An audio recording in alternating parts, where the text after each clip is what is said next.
Hi everyone, कैसे हो आप सभी लोग। आई होप आप लोग अच्छे होंगे। मैं हूं राहुल जयसवाल एंड स्वागत करता हूं आप सभी का एक बार फिर हमारे यूट्यूब चैनल JR ट्यूटोरियल्स में। फ्रेंड्स, आज अगेन आपके सामने एक मोस्ट इंपॉर्टेंट साइंस का लेक्चर वीडियो लेकर आ गया हूं दोस्तों, जिसमें हम पढ़ने वाले हमारे 8th स्टैंडर्ड के लिए साइंस सब्जेक्ट का जो हमारा चैप्टर चल रहा था फ्रेंड्स, जिसका नाम है चैप्टर नंबर 8 पॉल्यूशन। आज हम इस पर्टिकुलर चैप्टर का लेक्चर नंबर 4 आपके लिए लेकर आ गए हैं, जो कि अगेन एक बहुत ज्यादा इंपॉर्टेंट लेक्चर वीडियो होने वाला है। तो दोस्तों, जैसा कि आपको बताया था हमने कि जो भी हमारे चैप्टर है 8th स्टैंडर्ड के, वो हम लोग कंटिन्यूअसली बना रहे हैं दोस्तों। तो हमारा 8वां चैप्टर चल रहा है और ऑलरेडी इसके पहले के भी बहुत सारे चैप्टर हमने कंप्लीट किए और इसके बाद के भी अप टू 15 चैप्टर तक हमने कंप्लीट किया हुआ है। तो बहुत सारी चीजें आपको मिल जाएगी। तो बस आपको प्लेलिस्ट एक बार चेक करते रहना है, वीडियो सेक्शन में भी आप रेफर कर सकते हो। तो हम पूरी मेहनत कर रहे हैं हमारी तरफ से कि आप लोग को जल्द से जल्द पूरा का पूरा सिलेबस जितना भी है आपके अंदर चैप्टर्स, वो हम लोग कंप्लीट करा के दे रहे हैं। तो बस आपको थोड़ा सा हमें सपोर्ट करना है ताकि हम लोग जल्द से जल्द आपके लिए वीडियोस बना पाए और आप हमारे वीडियोस को ऐसे ही बस देखते रहो, ऐसे ही हमें सपोर्ट करते रहो दोस्तों। जल्द से जल्द हम पूरी कोशिश करेंगे आपका सिलेबस कंप्लीट हो जाए, सो दैट आप जल्द से जल्दी पढ़ाई करके पूरा अपना सिलेबस कंप्लीट कर लो और अपने एग्जाम्स में बहुत ही अच्छे मार्क्स स्कोर करो, अपने टॉपर स्कूल के बन पाओ। ठीक है दोस्तों, तो शुरुआत करते हैं आज के लेक्चर वीडियो की। सबसे पहले बात करूंगा लेक्चर नंबर 3, जो इसके पहले का लेक्चर था। इसमें क्या हुआ था, तो हमने डिस्कस किया था कि वाटर पॉल्यूशन क्या होता है, वाटर पॉल्यूशन का रीजन क्या है, क्यों होता है, और बात क्या था हमने, इफेक्ट क्या होते हैं, क्या परिणाम होता है वाटर पॉल्यूशन का, हर एक चीज हमने डिस्कस कर लिया था। और आज जो हमारा चौथा लेक्चर जो है, इस चैप्टर का आखिरी लेक्चर होने वाला है और इसमें एक जो टॉपिक हमारा बचा हुआ है वो है दोस्तों सॉइल, या फिर हम लोग बोल सकते हैं लैंड पॉल्यूशन। ये जो टाइप का पॉल्यूशन है, ये हमारा तीसरा टाइप का पॉल्यूशन है और बेसिकली ये हमारा आखिरी टाइप भी है इस चैप्टर के लिए। और जैसे आप हायर स्टैंडर्ड में जाओगे तो और भी बहुत सारे पॉल्यूशन आपको पढ़ने मिलेंगे, जैसे कि नॉइस पॉल्यूशन होता है, रेडियो एक्टिव पॉल्यूशन होता है, और भी बहुत सारे पॉल्यूशन होते हैं जो कि आपको हायर स्टैंडर्ड में पढ़ने मिलेगा। लेकिन आपका 8 के हिसाब से ये आपका आखिरी टाइप है। तो दोस्तों, हमने एयर पॉल्यूशन पढ़ लिया, वाटर पॉल्यूशन पढ़ लिया, अब है हमारा तीसरा टाइप का पॉल्यूशन जिसका नाम है सॉइल या फिर लैंड पॉल्यूशन। तो पहली बात तो ये है दोस्तों कि हमारा अर्थ जो है, इसमें 71% वाटर है, only 29% are remaining are land. And वो जो लैंड है, जो 29% लैंड है, उसमें से भी बहुत सारे लैंड ऐसे हैं जिसमें आइस है, बर्फ है। बहुत सारे लैंड ऐसे हैं जो डेजर्ट है, यानी कि पूरा का पूरा आप बोल सकते हैं रेगिस्तान है। ठीक है, और सिर्फ कुछ ही लैंड ऐसे, यानी कि बहुत ही छोटा परसेंटेज ऑफ लैंड है जिसमें है ना दोस्तों हम लोग सर्वाइव कर सकते हैं, यानी ह्यूमन बींग्स जो है वो सर्वाइव कर सकते हैं। तो आप सोचो दोस्तों कि सिर्फ कितना छोटा सा ही लैंड होगा जिसमें इंसानी दुनिया, जो इंसान लोग रहते हैं, इंसानी दुनिया बसी हुई है। तो बहुत छोटे से लैंड में हम सर्वाइव करते हैं। ठीक है, अब वो जो लैंड बचा हुआ है दोस्तों, उसमें भी अगर पोल्यूशन हो जाए, उसमें भी प्रदूषण हो जाए, सॉइल अच्छा ना रहे, तो आप बताओ ह्यूमन बींग्स कहां चले जाएंगे, कहां जाएंगे? जंगल में जाके रहेंगे, जानवरों के बीच में? पॉसिबल ही नहीं है। कहां जाएंगे? पेड़ पौधे में, पहाड़ों में जाके रहेंगे? पॉसिबल नहीं है। आइस जो लैंड होते हैं वो सब में जाके रहोगे आप? नहीं पॉसिबल है। तो ये जो हमारे लैंड है उसको बहुत ज्यादा जरूरी है कि हम क्या करें, बचा के रखें। तो इन शॉर्ट अगर बोला जाए, सॉइल पॉल्यूशन का बेसिक मीनिंग यही रहेगा कि कंटामिनेशन, यानी कि गंदा हम लोग कर रहे हैं, गंदगी कर रहे हैं, तो कंटामिनेशन ऑफ सॉइल या फिर लैंड।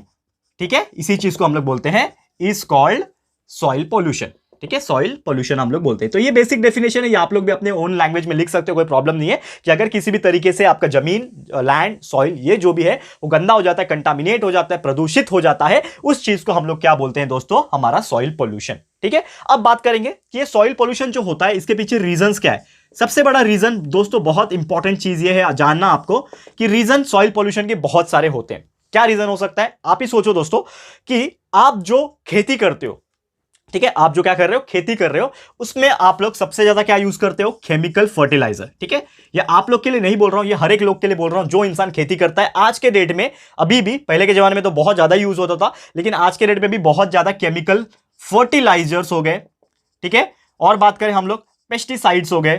ठीक है, और बात करें हम लोग इंसेक्टिसाइड्स, वीडीसाइड्स एक्सेट्रा, ऐसे बहुत सारे आपको केमिकल से बने हुए पदार्थ मिलेंगे, प्रोडक्ट्स मिलेंगे, जो आप क्या करते हो, खेतों में इस्तेमाल करते हो। आप खेतों में आप डायरेक्टली क्रॉप्स के ऊपर डाल रहे हो वो चीज, लेकिन वो कहीं ना कहीं कहां जा रहा है? जमीन के अंदर जा रहा है। तो वो जो जमीन के अंदर जा रहा है दोस्तों, कहीं ना कहीं आपके वो सॉइल का जो लेवल है उसको वो खराब कर रहा है, सॉइल को बैरन बनाएगा, बंजर भी बना सकता है सॉइल को, इनफर्टाइल, यानी कि जो उपजाऊपन है उसका वो भी खत्म कर सकता है। यानी कि जो अच्छे से क्रॉप जहां पे जिस मिट्टी में ग्रो कर पाता है उस मिट्टी में ग्रो नहीं कर पाएगा जिसमें केमिकल्स ज्यादा होंगे। तो ये सबसे इंपॉर्टेंट रीजन है। और रीजन ये है कि बहुत सारे आपके इंडस्ट्रीज है, ठीक है ना, industries, chemical industries, chemical factories हो जाते हैं। ये सभी क्या करते हैं, जैसे मैंने आपको वाटर पॉल्यूशन में भी बताया था, ये अपना इंडस्ट्रियल वेस्ट को रिलीज करते हैं। तो जो इंडस्ट्रीज के आसपास कोई नदी का सोर्स है, कोई रिवर है, समंदर है, सी है, तो वो लोग वहां पे पानी में छोड़ देते हैं, वाटर में रिलीज कर देते हैं। लेकिन जिस कंपनी के आसपास दूर दूर तक कोई वाटर का सोर्स नहीं है, तो वो कहां रिलीज करेंगे? वो कहीं ना कहीं जमीन के ऊपर ही रिलीज करेंगे। बहुत सारे ऐसे खाली जमीन होते हैं, ठीक है, तो उसके ऊपर वो रिलीज कर देते हैं अपने केमिकल्स को, हार्मफुल केमिकल्स को, पॉइजनस केमिकल्स को वो रिलीज कर देते हैं, जिसके वजह से सॉइल क्या हो जाता है, अगेन इनफर्टाइल हो सकता है, बंजर हो सकता है, बैरन हो सकता है, और उसमें कोई भी क्रॉप्स क्या कोई भी प्लांट तक ग्रो नहीं कर पाएगा दोस्तों। एक छोटा सा फंगस वाला प्लांट, चाहे मैं एक वीड वाला प्लांट बोलूं, वो भी ग्रो नहीं कर पाएगा। तो ये बहुत सारे रीजंस आपको ऐसे देखने मिलेंगे, ठीक है। तीसरा चीज ये, हमारे ह्यूमन बींग्स भी क्या करते हैं, बहुत सारे ऐसे वेस्ट जो होते हैं, ह्यूमन वेस्ट जो होता है, ठीक है ना, हमारा वेस्ट प्रोडक्ट हो गया, डोमेस्टिक वेस्ट प्रोडक्ट हो गया, फिर किचन का वेस्ट प्रोडक्ट हो जाता है, ठीक है ना, जो हमारे कूड़ा कचरा निकलता है, किचन वेस्ट जिसको हम लोग बोलते हैं, तो किचन वेस्ट हो गया। ये सभी चीज दोस्तों हम क्या करते हैं, डंप कर देते हैं। आपने अभी भी देखा होगा, आप में से भी बहुत सारे लोग हैं, और हमारे साइड भी जहां पे मैं रहता हूं वहां पे भी मैं बहुत लोगों को देखता हूं, सीधा सुबह सुबह अपना कचड़े का डब्बा लेके निकल जाएंगे, और जहां पे भी खाली जमीन मिला वहां पे कचरा फेंक के आ जाएंगे। ये सही बात है क्या दोस्तों? आप ही बताओ, आप पढ़े लिखे इंसान हो यार, 8th स्टैंडर्ड में आ गए, एक आपको लॉजिकल थिंकिंग होना चाहिए कि यार हमारे जो म्युनिसिपैलिटी होते हैं, ग्राम पंचायत होते हैं, वो हमेशा अपनी गाड़ियां बेचते हैं ताकि वो वेस्ट प्रोडक्ट को कलेक्ट कर सके। उनके टाइमिंग्स होते हैं, तो वो टाइमिंग्स अगर आपके टाइमिंग से मैच नहीं होता है, तो इसका मतलब ये नहीं है ना कि आप अगर उनको नहीं दे पा रहे हो तो आप जो है कचरा कहीं और जाके फेंक दो, कोई खाली ग्राउंड में फेंक दो, कोई खाली जगह पे फेंक दो, क्योंकि आप वो जो कचरा फेंक रहे हो उसमें बहुत सारे केमिकल्स है, बहुत सारी वेस्ट मटेरियल्स है, माइक्रो ऑर्गेनिजम्स है, जो आपके खाने में होते हैं, जो आपके वेस्ट प्रोडक्ट में होते हैं। आप कूड़ा कचरा कुछ भी फेंक रहे हो, बहुत सारी गंदी गंदी चीजें फेंक रही हो दोस्तों उसमें, तो वो पूरा सॉइल में मिक्स हो जाएगा। वो सॉइल मिक्स होने के बाद क्या करेगा, पूरे सॉइल को वो बैरन बना देगा, बंजर बना देगा, इनफर्टाइल बना देगा, और बहुत ही नुकसान पहुंचाएगा, और उसमें कभी भी अच्छाई वाली चीज नहीं ग्रो कर पाएगी, प्लांट्स नहीं ग्रो कर पाएंगे, वो जमीन आप इस्तेमाल भी नहीं कर पाओगे अच्छे से, ठीक है। तो ये सभी चीज आपको सोचना पड़ेगा। तो यही तो दोस्तों बहुत सारे रीजन, इसके अलावा भी देखा जाए तो बहुत सारे रीजन है, लेकिन बाद में ज्यादा बात नहीं करेंगे। इलेक्ट्रॉनिक वेस्ट होता है, रेडियो एक्टिव वेस्ट होता है, तो ये सब चीज ज्यादा हम चर्चा नहीं करेंगे। लेकिन ये बेसिक वेस्ट है जो आप अपने एग्जाम्स में भी अगर क्वेश्चन पूछते हैं तो आप लिख सकते हो इसका आंसर। और इसका मतलब ये नहीं है कि सिर्फ आप एग्जाम्स के लिए पढ़ रहे हो। ये जो हम पढ़ाई करते हैं दोस्तों, ये आपको मैं बहुत बार बोलता हूं कि हम पढ़ाई जो करते हैं वो सिर्फ एग्जाम में पास होने के लिए नहीं पढ़ते, ये हमारे नॉलेज के लिए पढ़ते हैं कि हमारे पास कितना नॉलेज है, आप वो नॉलेज का क्या इस्तेमाल कर पाते हो अच्छाई के लिए। लाइफ में अच्छाई करो दोस्तों, आपके साथ भी अच्छा होगा, ये हमेशा याद रखना, ठीक है। तो ये चीज हो गया दोस्तों रीजन की बात, ये पढ़ लिया। अब मैं बात करूंगा, रीजंस तो हमने समझ लिया, अब इसके क्या परिणाम हो सकते हैं, इफेक्ट क्या हो सकता है, ठीक है। तो ऑलरेडी इफेक्ट दो मैंने बताया हुआ है, बैरन हो जाता है, इनफर्टाइल होता है, लेकिन इसके अलावा भी बहुत सारे इफेक्ट है जो कि हम लोग चर्चा करेंगे। तो ध्यान से देखिएगा, हर एक चीज मैं आपको बताने वाला हूं, ठीक है। तो अभी हम लोग हेडिंग डाल देते हैं कि what is the effect of this particular land pollution, ठीक है ना, इफेक्ट। तो इफेक्ट क्या हो सकता है? सबसे पहली बात दोस्तों, इफेक्ट की अगर हम बारे में चर्चा करें तो there are so many effect. सबसे पहले तो मैं वही लिखूंगा कि लैंड जो होता है, लैंड बिकम बैरन। क्या हो जाता है? लैंड बिकम बैरन, यानी कि बंजर जमीन बोलते हैं ना हम लोग, बंजर जमीन, पूरा बंजर हो गया। जैसे कि आपने देखा होगा कि अगर बहुत दिन से बरसात नहीं होती, पूरा जमीन कैसे बंजर हो जाता है, उसके ऊपर कोई क्रॉप्स नहीं उग पाएगा, तो जमीन बंजर बन जाता है, इनफर्टाइल बन जाता है, यानी कि उपजाऊपन जो होता है, यानी कि उसके अंदर क्रॉप्स जो ग्रो करने की जो कैपेबिलिटी बोल लो, उसके अंदर खत्म हो जाती है, तो यानी कि वो उसके अंदर से ग्रो नहीं कर सकता, ठीक है।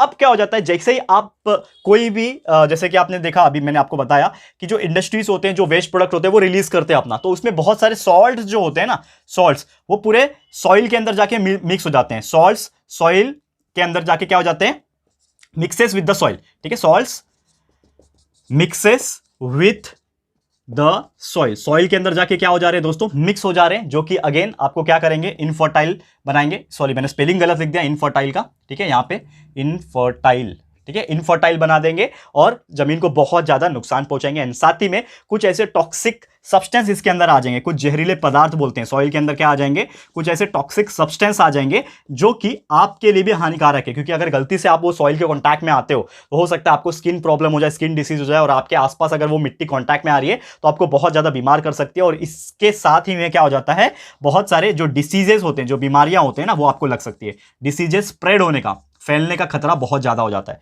ठीक है। तो ये बहुत सारे आपको इफेक्ट्स देखने मिलेंगे जो कि आपके इस लैंड पॉल्यूशन की वजह से होता है, ठीक है। तो जितना खतरनाक आपका हवा का प्रदूषण है, एयर पॉल्यूशन है, चाहे पानी का प्रदूषण है, वाटर पॉल्यूशन है, चाहे हम बात करें लैंड, तो उतना ही इंपॉर्टेंट और उतना ही खतरनाक ये भी है, क्योंकि अगर ये बहुत ज्यादा लेवल पे हो गया ना, तो आप जो है, आपको रहने के लिए, खड़े रहने के लिए भी जमीन नसीब नहीं होगी, ठीक है। आप जंगल में जाके खड़े नहीं हो पाओगे वहां पे कि शेर आके मुझे खा के जाए।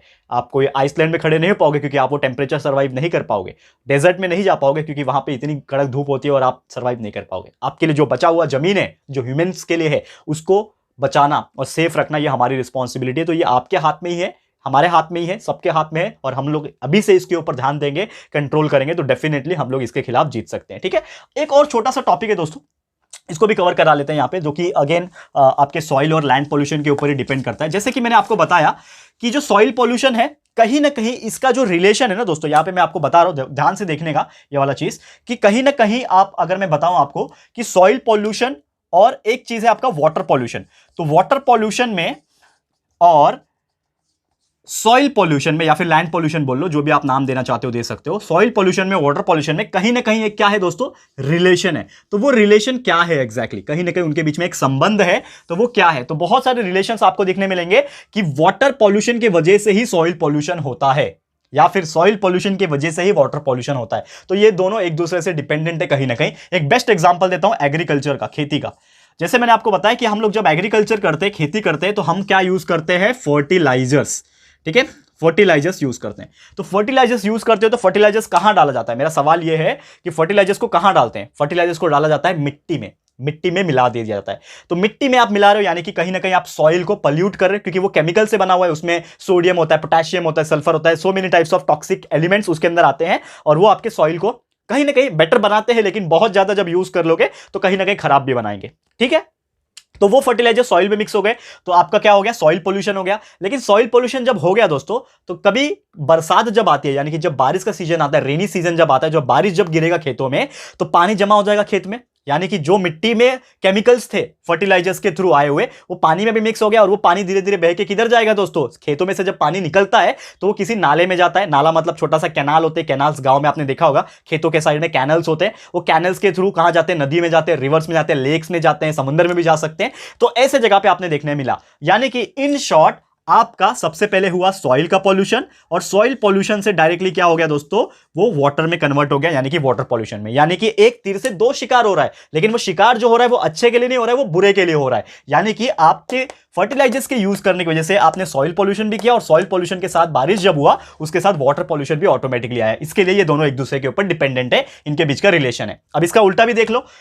अगेन एग्रीकल्चर में आप इस्तेमाल करते हो, एग्रीकल्चर में आपका इंसेक्टिसाइड यानी कि कीटनाशक बोलते हैं ना, इंसेक्टिसाइड्स ले लो, या फिर इसको पेस्टिसाइड्स भी बोलते हैं, दूसरा वाला पेस्ट कंट्रोल, पेस्टिसाइड्स। ठीक है ना, वीडीसाइड्स होता है, पेस्टिसाइड्स होता है, इंसेक्टिसाइड होता है। इसका इस्तेमाल जब करोगे तो इसका जो छिड़काव करते हो आप, जो केमिकल स्प्रे मारते हैं, आपने देखा है ना, आप एक पाइप जैसा होता है वो स्प्रे मारते हैं, तो वो स्प्रे मिट्टी में नहीं मारते, वो मारते प्लांट्स के ऊपर। वो किस में मारते हैं दोस्तों? वो प्लांट्स के ऊपर मारा जाता है। यानी कि आप प्लांट्स में मार रहे हो, और प्लांट्स में मारने के बाद, ठीक है, जब बारिश होगी तो वो पूरा प्लांट्स के ऊपर से जो भी स्प्रे हुआ रहेगा वो केमिकल धुल के कहां चले जाएगा? पानी में चले जाएगा, यानी कि वाटर में चले जाएगा। अब वो वाटर में जाने के बाद तो बहुत सारा वो वाटर जो होगा वो कौन एब्जॉर्ब करेगा? आपका जमीन एब्जॉर्ब करेगा, यानी कि सॉइल एब्जॉर्ब कर लेगा। और वो सॉइल जब वो वाटर को एब्जॉर्ब करेगा तो वाटर में ऑलरेडी क्या था? बहुत सारे केमिकल्स थे। तो वो जब उसको एब्जॉर्ब करेगा तो सॉइल का जो फर्टिलिटी था, जो उसका उपजाऊपन था, वो भी खराब हो जाएगा। यानी कि इन शॉर्ट सबसे पहले पानी तो दूषित हुआ, वाटर तो पॉल्यूट हुआ, लेकिन उसके साथ में क्या पॉल्यूट हुआ? आपका सॉइल भी पॉल्यूट हुआ। यानी कि इन शॉर्ट पहले सॉइल से वाटर पॉल्यूट हो रहा था, वाटर से भी सॉइल पॉल्यूट हो रहा है। यानी कि उनके बीच में कहीं ना कहीं एक रिलेशन है कि सॉइल और वाटर पॉल्यूशन ये दोनों ही एक दूसरे के ऊपर डिपेंडेंट होते हैं। अगर आपका वाटर क्लीन रहेगा तो सॉइल भी ऑटोमेटिकली क्लीन रहेगा, और आपका अगर सॉइल क्लीन रहता है तो वाटर भी ऑटोमेटिकली क्लीन रहेगा। तो यही है दोस्तों relationship between water pollution and soil pollution. तो ये आपको याद रखना है। ठीक है दोस्तों, तो उम्मीद करता हूं कि ये चीज आपको समझ में आ गया होगा। And last but not the least एक और छोटा सा टॉपिक है जिसका नाम है दोस्तों यहाँ पे पॉल्यूशन एंड प्रिवेंशन कंट्रोल। ठीक है, तो वो हम लोग देख लेते हैं कि सरकार ने ये पॉल्यूशन को रोकने के लिए कौन से कानून बनाए हुए हैं। तो 3 कानून है, वो मैं आपको बस बता दूंगा, याद रखने वाली चीज है, ज्यादा कुछ है नहीं दोस्तों। ठीक है, बस आपको याद रख लेना है ताकि आपको नॉलेज के लिए भी काम आ जाए, और इनकेस अगर एग्जाम में आपके पूछते हैं तो ये भी आप अपने लैंग्वेज में लिख सकते हो। ठीक है दोस्तों, तो ध्यान से देखना मैं क्या बताने की कोशिश कर रहा हूं। Pollution prevention and control. Pollution को आप क्या कर रहे हो? रोक भी सकते हो, कंट्रोल भी कर सकते हो। कैसे? ये चीज हम लोग को यहां पे डिस्कस करना है। तो गवर्नमेंट ने ऐसे बहुत सारे पॉलिसीज बनाए हुए हैं, अगर हम बात करें कि पॉल्यूशन को कंट्रोल किया जाए। क्योंकि देखो, अगर गवर्नमेंट कुछ नियम नहीं बनाएगी, अगर फॉर एग्जांपल कोई मर्डर करता है, ठीक है, उसके लिए कोई नियम बनाई नहीं है, कानून बनाई नहीं है, तो हर कोई इंसान जिसको वो पसंद नहीं करता, या फिर किसी ने उसको धोखा दिया हो, या फिर कोई भी चीज किया होगा, तो वो उसको मार के चले जाएगा। लेकिन वो मारता क्यों नहीं है? क्योंकि उसको एक डर है कि अगर मैंने उसको मारा तो मुझे सजा हो जाएगी, क्योंकि कानून ने ऐसा नियम बनाया हुआ है डेथ के खिलाफ, कोई भी क्राइम के खिलाफ, चोरी के खिलाफ, डकैती के खिलाफ, बहुत सारी चीजों के खिलाफ रूल्स बनाए। तो इस चीज के लिए यहां पे भी गवर्नमेंट ने रूल्स बनाए कि आपको पॉल्यूशन कम से कम करना है, क्योंकि अगर आप पॉल्यूशन ज्यादा करते हो एक कंपनी को, या फिर कोई इंडिविजुअल पर्सन भी हो, तो आपके खिलाफ कार्रवाई हो सकती है। वो कार्रवाई किस एक्ट के अकॉर्डिंग होगी, तो वो एक्ट यहां पे मैं आपको बताने वाला हूं। तो सबसे पहले यहां पे एक्ट बनाया गया है जो कि है water pollution and prevention act, water pollution and prevention act, जो कि तैयार किया गया था दोस्तों 1974 में, 1974। सोचो बहुत साल पहले की बात है, लगभग अगर देखा जाए 26 + 20 46 ईयर्स पहले, 46 साल पहले दोस्तों बनाया गया था ये water pollution and prevention act, कि आपको पानी का प्रदूषण रोकना है, क्योंकि वो टाइम से ही पॉल्यूशन स्टार्ट हो गया था, आप इमेजिन कर सकते हो। ठीक है, उसके बाद जो दूसरा एक्ट जो है, दूसरा जो नियम है वो है air pollution and prevention act. ठीक है, हवा पानी का सबसे पहले बनाया गया, उसके बाद बनाया गया हवा का, air pollution and prevention act, और यह बनाया गया दोस्तों 1981 में, यानी कि इसके 7 साल के बाद बनाया गया। पहले उन्होंने देखा कि पानी बहुत गंदा हो रहा है, पीने लायक पानी भी नहीं बचेगा अगर ऐसे ही चलता रहा तो उन्होंने नियम बना दिया अपना कि जो भी क्राइम करेगा उसको सजा हो जाएगी। उसके बाद एयर पॉल्यूशन भी देखा उन्होंने कि हवा का जो माहौल है वो भी खराब हो रहा है, एयर क्वालिटी इंडेक्स जो है वो भी खराब हो रहा है, तो उन्होंने एक और एक्ट बना दिया, कानून बना दिया 1981 में, ताकि हवा जो है उसको हम लोग प्रिवेंट कर सके और पॉल्यूशन को रोक सके। और उसके बाद बनाया गया दोस्तों इन्वायरमेंट प्रोटेक्शन एक्ट।